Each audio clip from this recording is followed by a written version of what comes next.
Start करते हैं। कुछ एडिशनल टॉपिक है क्लास 9 का, बहुत इंपॉर्टेंट टॉपिक है। ये क्या है? सबसे पहले कि बॉयल्स लॉ क्या होता है। बॉयल्स लॉ आसान भाषा में हम समझेंगे। बॉयल्स लॉ क्या है कि अगर हम टेम्परेचर को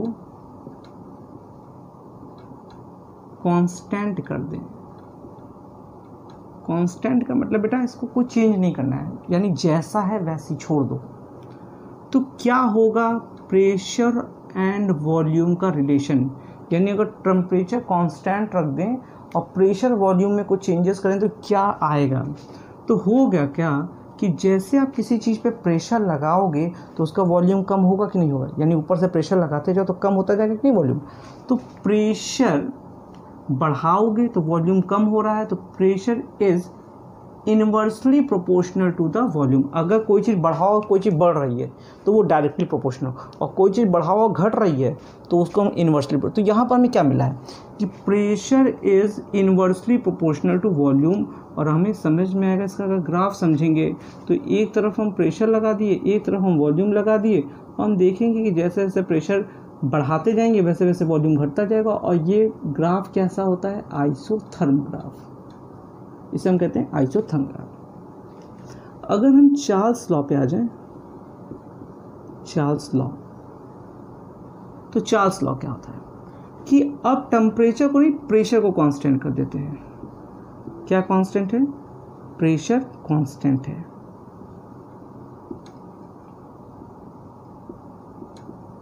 तो क्या रिलेशन होगा टेम्परेचर का वॉल्यूम का? यानी गैस की बात कर रहे हैं क्योंकि हम गैस के चक्कर सबका सारी चीज़ें गैस के बारे में पढ़ रही हैं, ये बॉयल्स और चार्ल्स।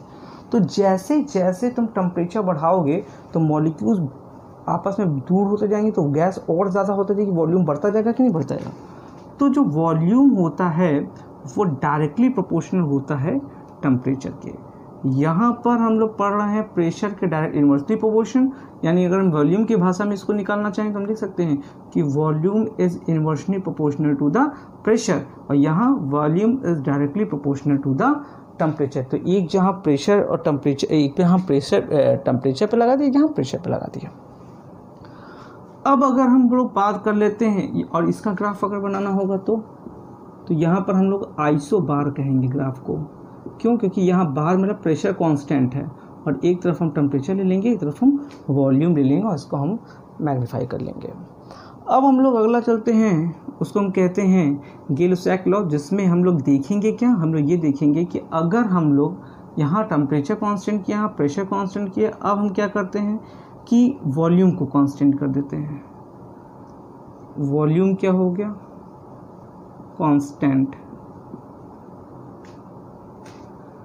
जब वॉल्यूम कांस्टेंट हो गया और हम प्रेशर और टेम्परेचर की बात कर रहे हैं, तो जैसे जैसे किसी चीज़ पे आप प्रेशर बढ़ाते जाओगे वो टेम्परेचर बढ़ता जाता है। प्रेशर बढ़ा, गर्मी, प्रेशर बढ़ रहा है, टेम्परेचर बढ़ रहा है। तो गे-लुसाक के हिसाब से pressure is directly proportional to the temperature. तो यहाँ प्रेशर जो होगा वो टेम्परेचर के क्या हो जाएगा? Directly proportional.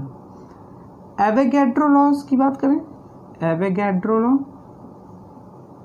तो एवोगैड्रो लॉ क्या कहता है? एवोगैड्रो लॉ ये कहता है कि दुनिया में कोई भी गैस हो, कोई भी दुनिया में कोई भी गैस हो, अगर उसका वॉल्यूम हम देखें फिक्स टेम्परेचर और प्रेशर पे, तो कोई फिक्स वॉल्यूम ले लें, फिक्स टेम्परेचर ले लें, फिक्स प्रेशर ले लें, तो वॉल्यूम जो होगा वो उतना ही होगा जितना उसके नंबर ऑफ मॉलिक्यूल। यानी अगर हम बात ऐसे करें जैसे हम 1 लीटर हाइड्रोजन ले लेते हैं और 1 लीटर हम क्लोरीन ले लेते हैं, दोनों गैसेस फॉर्म में, तो जितना हाइड्रोजन के अंदर नंबर ऑफ मॉलिक्यूल्स होगा उतना ही नंबर ऑफ मॉलिक्यूल्स किसके अंदर होगा? गैसियस फॉर्म में क्लोरीन में भी होगा, लेकिन वहाँ प्रेशर और टेम्परेचर क्या हो जाना चाहिए?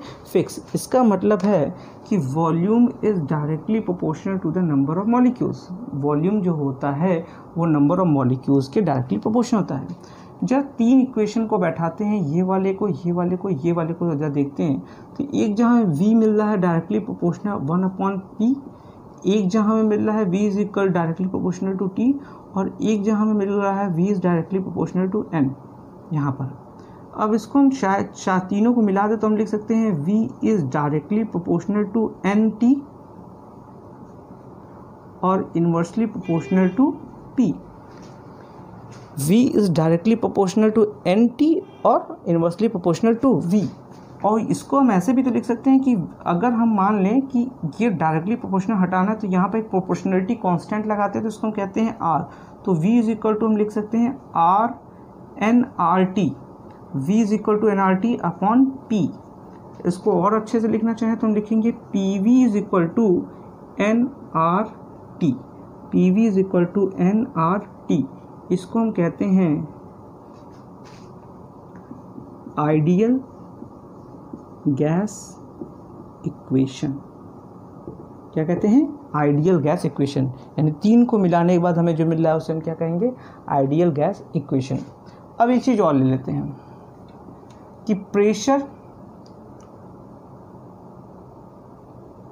ऐसे लेते हैं कि मान लेते हैं कि हमारे पास एक गैस है जिसका प्रेशर स्टार्टिंग में P1 है, जो वॉल्यूम है वो V1 है और जो टेम्परेचर है वो T1 है। और बाद में जब हम कुछ चेंजेस करते हैं तो वो चेंजेस होकर बन जाता है P2, V2, T2। यानी प्रेशर पहले स्टार्टिंग में P1 है, V1 है, T1 है और बाद में बनता है P2, V2 और T2। तो अगर इसे हम कंबाइंड गैस लॉ पढ़ें, कंबाइंड गैस लॉ, तो बनेगा P1 V1 upon T1 is equal to P2 V2 upon T2। यानी P1 V1 upon T1 is equal to P2 V2 upon T2।